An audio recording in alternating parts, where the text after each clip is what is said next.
Hello दोस्तों, नमस्कार। Master education channel पर आपका स्वागत है। आज हम बात करेंगे अखंड भारत खंड खंड कैसे हुआ। यह कोई मात्र नहीं था और न कोई राजनीतिक सपना था। ये हमारी सभ्यता की जड़ थी। अखंड भारत की अफगानिस्तान से म्यांमार तक, तिब्बत से लेकर श्रीलंका तक एक ही सांस्कृतिक, एक ही जीवन शैली और एक ही पहचान थी।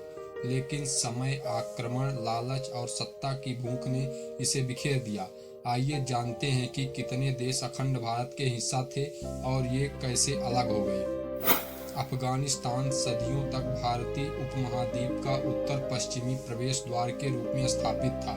यह मौर्य साम्राज्य के समय, चंद्रगुप्त मौर्य के समय से महान सम्राट अशोक के समय तक यह भारत के अधीन रहा। यहाँ बौद्ध धर्म और भारतीय संस्कृति की परंपरा की गहरी छाप पड़ी। बाद में गजनी, गोरी, लोधी और बाबर जैसे आक्रमणकारियों ने इस रास्ते से भारत आए और सन 1707 में औरंगजेब के मृत्यु के बाद मुगल साम्राज्य कमजोर हो गया। इससे सीमाओं पर स्थानीय सरदार स्वतंत्र होने लगे। सन 1738 में ईरान का शासक नादिर शाह ने दिल्ली पर आक्रमण करके भारी मात्रा में धन लूटा और वापस चला गया। कुछ समय बाद अफगान काबिलों ने स्वतंत्रता की भावना को तेज कर दिया और स्वतंत्रता के लिए लड़ने लगे। सन 1747 में नादिर शाह की मृत्यु के बाद अब उसके सेनापति अहमद शाह अब्दाली ने अफगानिस्तान को स्वतंत्र साम्राज्य के रूप में घोषित कर लिया। अब्दाली ने भारत पर कई बार आक्रमण किया, फिर धीरे धीरे यह क्षेत्र भारत से अलग हो गया। सन 1747 के बाद अफगानिस्तान राजनीतिक रूप से भारत से अलग हो गया। बर्मा अब का म्यांमार का अलग होना। बर्मा और भारत के बीच घनिष्ठ सांस्कृतिक संबंध थे। भारत से ही वहां बौद्ध धर्म की स्थापना हुई। असम, मणिपुर और आरकान क्षेत्र से इसका संपर्क लगातार रहा है। सन 1820 के दशक में बर्मी साम्राज्य ने असम और मणिपुर पर कब्जा करना शुरू कर दिया। इससे ब्रिटिश ईस्ट इंडिया कंपनी चिंतित हो गई, क्योंकि ये इलाके भारत की सीमाओं से जुड़े थे। इसके लिए 3 युद्ध हुए। 1824 से 1826 के बीच पहला एंग्लो बर्मी युद्ध हुआ। इससे अंग्रेजों ने असम और आरकान क्षेत्र पर कब्जा कर लिया। युद्ध के अंत में यांडबू संधि हुई। दूसरा एंग्लो बर्मी युद्ध 1852 में हुआ। इससे अंग्रेजों ने निचला बर्मी का भाग पंगान रंगून क्षेत्र पर कब्जा कर लिया। सन 1885 में एंग्लो बर्मी के बीच तीसरा युद्ध हुआ। इस युद्ध में अंग्रेजों ने पूरे बर्मा को ब्रिटिश साम्राज्य में मिला लिया। सन 1937 में अंग्रेजों ने बर्मा को भारत से अलग करके स्वतंत्र प्रशासनिक इकाई बना दिया। 1948 में बर्मा ने स्वतंत्रता प्राप्त कर ली। श्रीलंका का अलग होना। श्रीलंका प्राचीन काल से भारत का सांस्कृतिक अंग रहा है।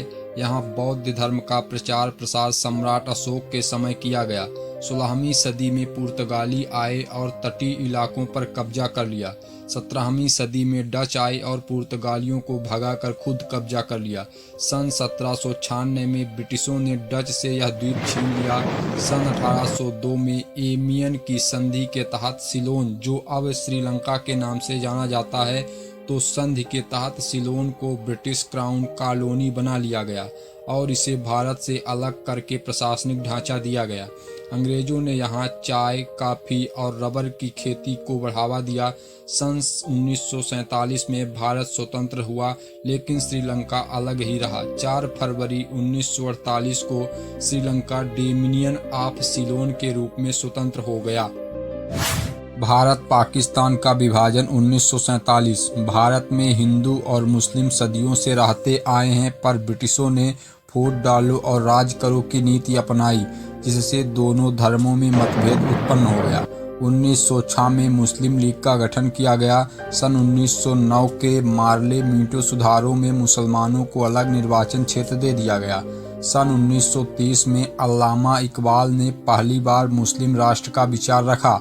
सन 1940 में मुस्लिम लीग का लाहौर प्रस्ताव आया, जिसमें पाकिस्तान की मांग रखी गई, जिससे कांग्रेस और मुस्लिम लीग में टकराव गहराता गया। द्वितीय विश्व युद्ध के बाद ब्रिटेन थक चुका था। सन 1946 में कैबिनेट मिशन प्लान लाया गया, लेकिन असफल रहा।